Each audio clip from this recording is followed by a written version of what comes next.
Here are several tricks that pros abuse to get an edge in game, and there's a good chance you don't even know about them. Let's start off with the bubble counter. Gibraltar's bubble has a 12-second duration. After the 12-second mark, it immediately goes down and exposes anyone within. Now, most of you already know that, but what some people don't know is that the Gibraltar bubble actually lets you know when there are 5 seconds left before it goes away. That's when the beam in the middle starts shifting, and this sound plays. This allows you to time when the bubble goes down to surprise your enemies with gunfire, especially if they're cowering inside of the bubble. But you can take this to the next level by using grenades. For example, if you place an arc star on top of the bubble, it will fall down and explode on the unsuspecting enemies once it closes. In order to do this, the arc star needs to land in the small window where the arc star won't blow up before the bubble goes down, which is in the last 2.8 seconds. If you see a team playing bubble and want to try this, wait 2 seconds from the whomp sound and then throw your arc star for devastating effect. You can also stack these arc stars to your heart's content. Keep in mind, if you hit the arc star within the last second of the bubble collapsing, the enemy team has over 2 seconds to react and get out of the way, meaning that the closer you get to that 9.2 second sweet spot, the less time the enemy team has to react. This obviously introduces some risk, so play it by ear. If you don't have an arc star handy, you can accomplish the same thing with a frag grenade. The frag grenade has a 4-second arm time. Light up the grenade for a vertical insta-nade and throw it 1 second after the bomb to deal massive damage and throw the enemy team all over the place.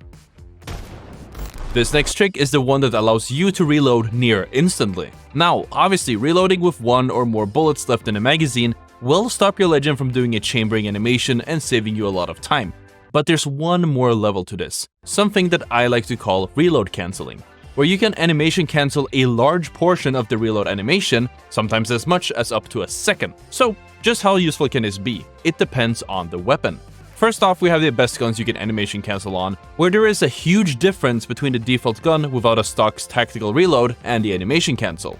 I'll be counting this from 500 milliseconds and upwards. You have the Spitfire, Havoc, R301, G7 Scout, and Peacekeeper. The second tier is any gun between a 200 to 500 millisecond bracket. I'd argue that if you go under the 200 millisecond window, the risk to reward ratio stops and it's not really worth it. The Flatline for 50 milliseconds, Hemlock for 50 milliseconds, Devotion for 40 milliseconds, Prowler 400 milliseconds, Kraber 370, Eva 8 350, Mozambique 350, Longbow 300, Triple Take 290, RA45 280, and the Alternator at 200. If the guns aren't listed in these two tiers, they're barely worth considering, but I will introduce one more tier, which is the don't even bother to cancel these. You could practice the timings and still get a little bit of an edge, but it risks locking up your gun and ending up costing you a lot more time than you would gain. I couldn't even consistently pull this off, and I can't even get a solid number as to how fast the animation cancel would be. Avoid animation canceling the reload on the following guns that have less than 100 milliseconds of a difference.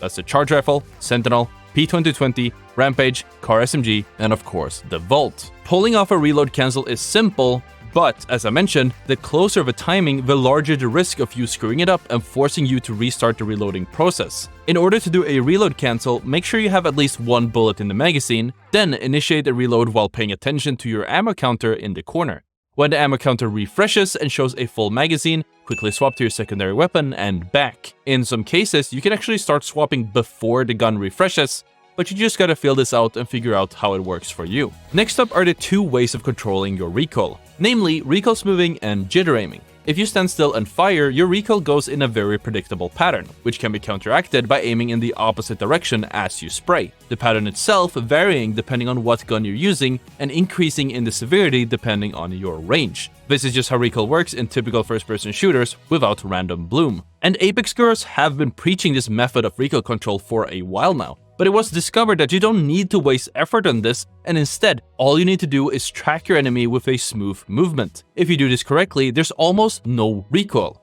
For example, I'm not pulling my mouse down in this clip just to the left or to the right. The trick to pull this off is by smoothly moving your mouse faster than 3.74 degrees per second. This applies to literally every direction. I'm just displaying horizontal movements to really drive home how big of a difference this is. But you can recoil smooth up, down, left, right, and diagonally as long as you're doing smooth movement at over 3.7 degrees per second. Obviously, you'll run out of a target pretty damn fast if you're moving your aim to the side, But you can fix this pretty easily by mirroring and anti-mirroring your enemy's movement by strafing to the sides against your mouse movement as well. If you are a mouse and keyboard player, the trick is keeping a clean mousepad and a slow sensitivity, then try to loosen up your arm as much as possible and roll a slow swipe.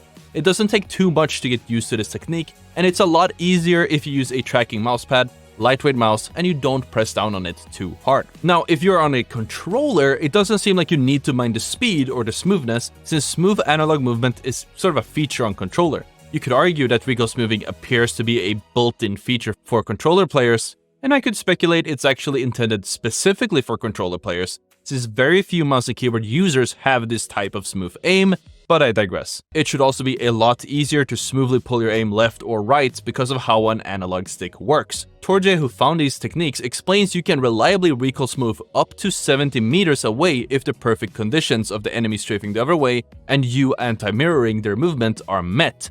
And that's probably true if all you're doing is smoothly moving your aim in one direction. I've come to discover that it's not entirely true. Ricos moving does cap out pretty fast, that's true, but you can control recoil very easily compared to standing still even when smoothly doing so. Here's me using an R99 with a 2x bruiser, obviously without a barrel mod, and smoothly pulling my aim against this target 120 meters away. This is me doing the same, but smoothly pulling down as well to counter recoil. I'm not sure where the cap is, but it's certainly a lot further than initially expected. By combining smoothly adjusting for recoil along with smoothly tracking your target, you can keep your gun surprisingly stable with very little effort. Now, on to the opposite of Ricos Moving, we have the more well-known, almost infamous recoil control methods known as oscillation aiming and jitter aiming. Oscillation is a type of jitter aiming where you spin your aim in a very small circle, where the very small oscillation basically tricks the game into a sort of Ricos Moving, but with much sharper accuracy, and allowing you to shoot while standing in one place.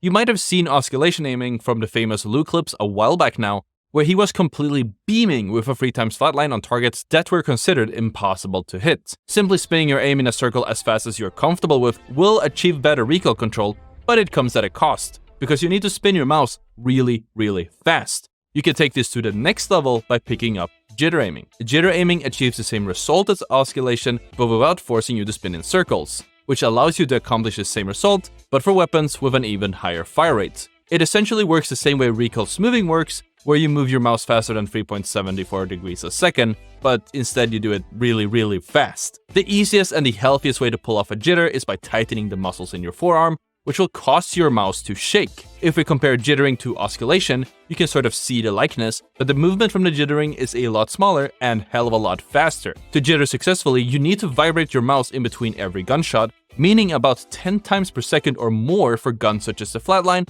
or the Havoc, L-Star, or Spitfire. Some guns fire even faster, such as the R301. Successfully jitter aiming with the R301 takes about 13.5 vibrations per second. I invite you to try this method on the higher RPM guns such as the Devotion at up to 15 vibrations or the R99 at 18 vibrations per second. I could not do it. But some users, such as Hollow, is considered the master of jitter aiming, and for good reason. The next trick is less of a trick and more of a piece of information, but a very valuable one at that. In the game's files, you can actually find where exactly all of the loot spawns. This means that by digging through the files, you can learn what type of loot spawns down to rarity, and in some cases even something as specific as if it's sniper loot or other types of loot. Studying this data will give you a massive edge in the early game, especially if you're contested, as this will help you figure out the best places to drop when taking a contest to ensure that you will get the best loot possible. Now, getting this data can be considered pretty hard, so thankfully Apex Legends Status has mined this data out for us and put it on a nice interactive map for all of the maps in Apex Legends. I will link it in the description if you want to check it out after the video. Because there is one more piece of information that you're going to want to take part of to get the most out of your Apex Legends decision making. This chart, also available at Apex Legends Status, shows the so-called invalid zones. Invalid zones are where final rings cannot close, which, other than a few obvious things such as the water or on cliffs, will most certainly help you with reading the zone. Funny story, the knowledge of these invalid zones was tightly kept under wraps in one of the largest conspiracies in competitive Apex. If you want to learn more about that, check out the video on the screen. Thank you so much for watching, and I'll see you all tomorrow.